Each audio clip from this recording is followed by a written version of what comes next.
2025-26 অর্থ বছরে প্রস্তাবিত বাজেটে সিগারেট ও অন্যান্য তামাক পণ্যের দাম এবং কর হার অপরিবর্তিত রাখায় সরকার প্রায় 20,000 কোটি টাকা অতিরিক্ত রাজস্ব থেকে বঞ্চিত হবে বলে জানায় তামাক বিরোধী সংগঠন প্রজ্ঞা ও আত্মা।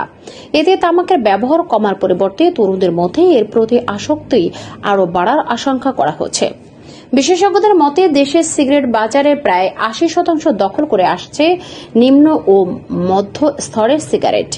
এসব সিগারেটের সর্বনিম্ন খুচরা মূল্য 90 টাকা নির্ধারণ এবং অন্যান্য স্তরের দাম বাড়ালে সরকার বিপুল রাজস্ব পেত এবং জনস্বাস্থ্যের উন্নয়ন হতো।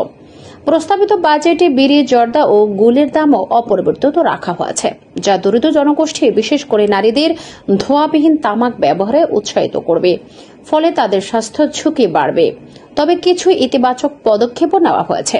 সিগারেট প্রস্তুতকারকের নিট বিক্রয় মূল্যের উপর অগ্রিম কর 3% থেকে বাড়িয়ে 5% এবং সিগারেট পেপার আমদানিতে সম্পূরক শুল্ক 150% থেকে বাড়িয়ে 300% নির্ধারণ করা হয়েছে। প্রজ্ঞার নির্বাহী পরিচালক ABM জুবাইর বলেন, প্রতিদিন তামাকের কারণে দেশে 442 জনের মৃত্যু হয়।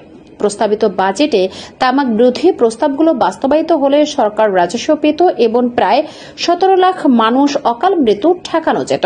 বর্তমানে দেশে 35.3% প্রাপ্তবয়স্ক মানুষ তামাক ব্যবহার করেন, যা জনস্বাস্থ্যের জন্য একটি ভয়াবহ চ্যালেঞ্জ।